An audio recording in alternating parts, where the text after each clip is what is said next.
வணக்கம் நம்பிக்கை. ஏன், எதற்கு, எப்படி? இந்த கேள்விகள் ரொம்ப சிம்பிளா தெரியும். ஆனா அதுக்கு பின்னாடி இருக்கக்கூடிய அறிவியல் பதில்கள் மிகப்பெரிய ஆச்சரியங்களை கொடுக்கும். அப்படிப்பட்ட அறிவியல் ரீதியான விஷயங்களை பத்தி தான் நம்மளுடைய இந்த சீரீஸ்ல பார்த்துட்டு வரோம். அந்த வகையில இன்றைக்கும் நிறைய தகவல்களை தெரிஞ்சுக்கலாம். அறிவியல் ரீதியான தகவல்களை நம்ம கூட பகிர்ந்துக்கிறதுக்காக மூத்த பத்திரிகையாளர் திரு திருஞானம் அவர்கள் வந்திருக்காங்க. சாரை சந்திக்கலாம். வணக்கம் சார். வணக்கம் சுப்பையா. சார், வீட்டுல உட்கார்ந்தபடியே உலகத்துல நடக்கிற எல்லா விஷயங்களையுமே நம்ம டிவில பாக்குறோம், எஃப்எம் மூலமா கேட்கிறோம், ரேடியோல நம்ம கேட்கிறோம். ஆனா இதுல சிக்னல் டிராவல் பண்ணி வருது அப்படின்றது தெரியுது. ஆனா அது எப்படி டிராவல் பண்ணி வருது? உலகத்துல நடக்கிற எல்லா விஷயமும் நமக்கு தெரியுதுன்னா அப்போ அவ்வளவு சிக்னல்ஸ் டிராவல் ஆகுதா? அந்த சயின்ஸ் எப்படி சார்?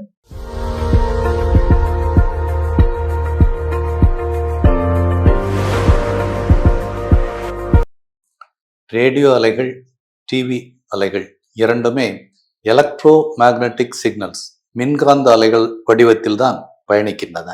இந்த அலைகள் வெற்றிடத்தில் ஒளியின் வேகத்தில், அதாவது செகண்டுக்கு 3 லட்சம் கிலோமீட்டர் வேகத்தில் பயணிக்கின்றன.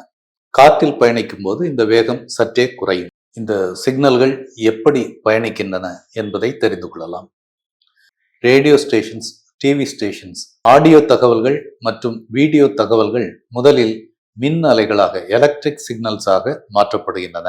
இந்த ஸ்டேஷன்ஸ்ல உள்ள டிரான்ஸ்மிட்டர் ஆண்டனா மூலமாக இந்த மின் அலைகள் மின்காந்த அலைகளாக மாற்றப்பட்டு பரப்பப்படுகின்றன.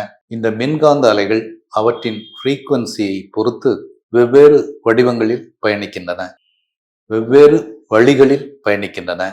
குறைவான அதிர்வெண் கொண்ட AM ரேடியோ அலைகள் போன்றவை பூமியின் மேற்பரப்பை ஒட்டியே பயணிக்கின்றன. இது நீண்ட தூரத்துக்கு சீராக சிக்னல்களை எடுத்து செல்ல உதவுகிறது. FM ரேடியோ சிக்னல்கள், டிவி சிக்னல்கள், மொபைல் சிக்னல்கள் இவையெல்லாம் உயர் ஃப்ரீக்குவன்சி கொண்ட சிக்னல்கள். இவை உயரமான வான்வெளியில் பயணிக்கின்றன. இந்த உயர் ஃப்ரீக்குவன்சி கொண்ட மின்காந்த அலைகளை நீண்ட தூரம் எடுத்து செல்ல ரிலே டவர்ஸ் அல்லது சேட்டலைட்ஸ் அவசியமாகிறது.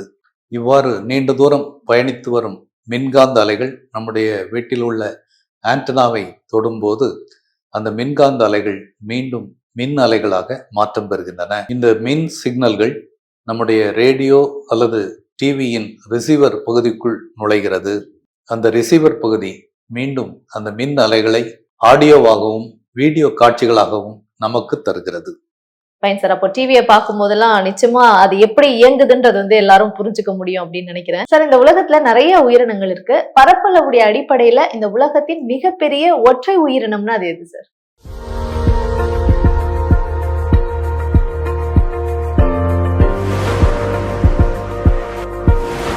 போசிடோனியா ஆஸ்ட்ராலிஸ் என்ற ஒரு கடல் புல் தான் உலகின் மிகப்பெரிய பரப்பளவு கொண்ட ஒற்றை உயிரினம். இது மேற்கு ஆஸ்திரேலியாவில் உள்ள ஷார்க் பே எனப்படும் ஒரு முக்கியமான சுற்றுலா தலத்தில் உள்ளது.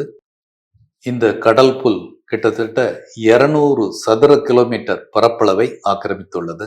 போசிடோனியா ஆஸ்ட்ராலிஸ் தான் உலகின் மிகப்பெரிய பரப்பளவு கொண்ட ஒற்றை உயிரினம் என்று 2022ஆம் ஆண்டு அறிவிக்கப்பட்டது. இது ஒரே தாய் தாவரத்தின் குளோன்கள் மூலமாக இவ்வளவு விரைவாக பரவியுள்ளது. இதன் வயது கிட்டத்தட்ட 4500 ஆண்டுகள். இந்த உயிரினம் ஏராளமான கடல் உயிரினங்களுக்கு உணவையும் பாதுகாப்பையும் வழங்குகிறது.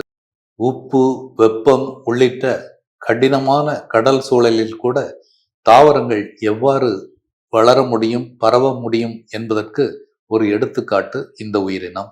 எனினும் அண்மை காலங்களில் காலநிலை மாற்றம் மற்றும் மனித செயல்பாடுகளால் இந்த உயிரினம் அச்சுறுத்தலுக்கு உள்ளாகி இருக்கிறது. ரொம்ப அதிசயமா இருக்கு சார், இப்படி ஒரு உயிரினம்லாம் இருக்கா அப்படின்ட்டு.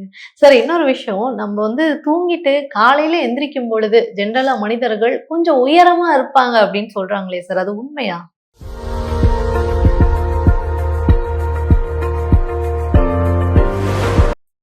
ஆம், நாம் காலையில் எழுந்திருக்கும் போது, நாம் இரவில் உறங்கச் செல்லும் போது இருக்கும் உயரத்தை விட சற்றே உயரமாக இருக்கிறோம். இது உண்மைதான். இது நிரந்தரமான வளர்ச்சி அல்ல, மாறாக முதுகெலும்பு மற்றும் அதனுடைய பாகங்கள் ஓய்வெடுப்பதன் மூலமாக கிடைக்கக்கூடிய ஒரு தற்காலிக மாற்றம். நம்முடைய முதுகெலும்பு தொடர் சிறு சிறு எலும்பு துண்டுகளால் ஆனது. ஒவ்வொரு எலும்பு துண்டுக்கும் இடையே குஷன் போன்ற அகவட்டுக்கள் உள்ளன. இந்த அகவட்டுக்கள் நீர் போன்ற திரவம் நிறைந்த ஜெல்லி போன்ற பொருளால் ஆனவை. பகல் நேரத்தில் நாம் நிற்கும் போதும் நடக்கும் போதும் முதுகெலும்பு தொடர் முழுவதும் புவியீர்ப்பு விசை காரணமாக சற்றே கீழே இழுக்கப்படுகிறது. இந்த அழுத்தத்தின் காரணமாக அந்த அகவட்டுக்களில் உள்ள நீர் போன்ற திரவம் சிறிது சிறிதாக வெளியேற்றப்பட்டு சுருங்குகிறது. இதன் காரணமாக மாலையில் அல்லது இரவில் நாம் தூங்கச் செல்லும் போது நாம் சற்று குள்ளமாக உணர்கிறோம். இரவில் நாம் படுத்து ஓய்வெடுக்கும் போது முதுகெலும்பு தண்டின் மீதான அழுத்தம் குறைகிறது. அழுத்தம் முற்றிலும் குறைவதால் அந்த அகவட்டுக்கள் ஒரு ஸ்பாஞ்ச் போல செயல்பட்டு நீரை மீண்டும் உறிஞ்சுகின்றன. இதனால் இந்த அகவட்டுக்கள் மீண்டும் விரிவடைகின்றன. இந்த விரிவாக்கத்தின் காரணமாக முதுகெலும்பு தண்டின் மொத்த நீளம் சற்றே அதிகரிக்கிறது. எனவே காலையில் நாம் எழும்போது சுமார் 1 சென்டிமீட்டர் உயரம் வரை நாம் உயரமாக உணர்கிறோம். இவ்வாறு நாம் காலையில் சற்றே உயரமாக இருப்பதற்கு காரணம் முதுகெலும்பு தண்டில் உள்ள அகவட்டுக்கள் மீதான அழுத்தம் குறைந்து அவை ஸ்பாஞ்ச் போல செயல்பட்டு மீண்டும் விரிவடைவதால் ஏற்படுகிறது. ஆனால் இது ஒரு தற்காலிக நிலை மட்டுமே. யாருக்குமே தெரியாத ஒரு அறிவியல் அதிசயம் தான் சார் இது. இன்றைக்கும் நிறைய அறிவியல் ரீதியான விஷயங்களை நாங்க தெரிஞ்சுக்கிட்டோம். Thank you so much sir. நன்றி சுமே.